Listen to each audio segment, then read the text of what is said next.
But my love, first of all, I want to thank you. Bride, ginayuma ang groom. Wedding coordinator, isiniwalat ang nakakagulat na pangyayari. Viral ngayon sa social media ang isang kasal na nauwi sa kontrobersya matapos ibunyag ng wedding coordinator na tila ginayuma umano ng bride ang kanyang groom. Ayon sa ulat, isang kasamahan ng coordinator ang naghagis ng asin sa groom at sa isang iglap, tila bigla itong nagising sa katotohanan at nagtanong kung bakit siya ikinasal. God, first time na ako naka-experience ngayon nga itong alamig kasi ako storya. Actually guys, naami sa room palang daan, anak na siya nga, muabot na ay senator muabot, si Bite King, si Dirty Ash, si tanan vlogger nga taga Davao guys, muanhi daw kuno gadilulo raman di ang siya. Pastilan, tabang, mananabang, wagid ko my God, first time experience, good ni bay.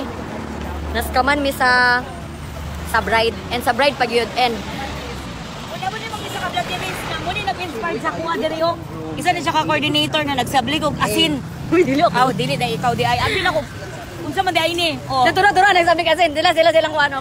So guys, kabalo bitaw mo guys, mutuog giday ko aning gayuma guys kay ano after Nagulantang ang lahat sa naging reaksyon ng groom, lalo na ang wedding team na nakasaksi sa pangyayari.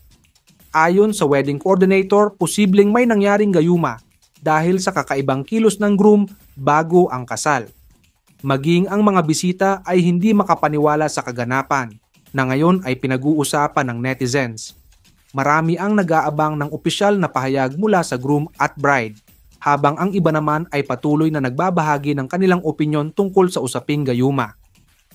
ito nasabligan si groom og asin sa iyang likod, nagluya siya, and after ana na okay na iyang utok na question. Yes. So, tapos sa to grabe gid ay nagdilulo gid siya. Grabe ang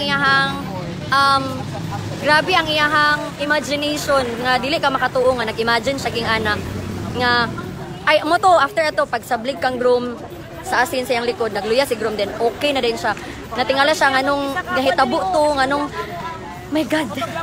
Bitaw, proud pud ko sa akong pagkamarites pud baya kay na-solve gid ako ning problem. Totoo kaya ang pangyayari o isa lamang itong pagkakamali sa paniniwala? Ano sa tingin nyo? Totoong gayuma o isang simpleng wedding jitters? Abangan ang mga susunod na update sa viral na kasalang ito.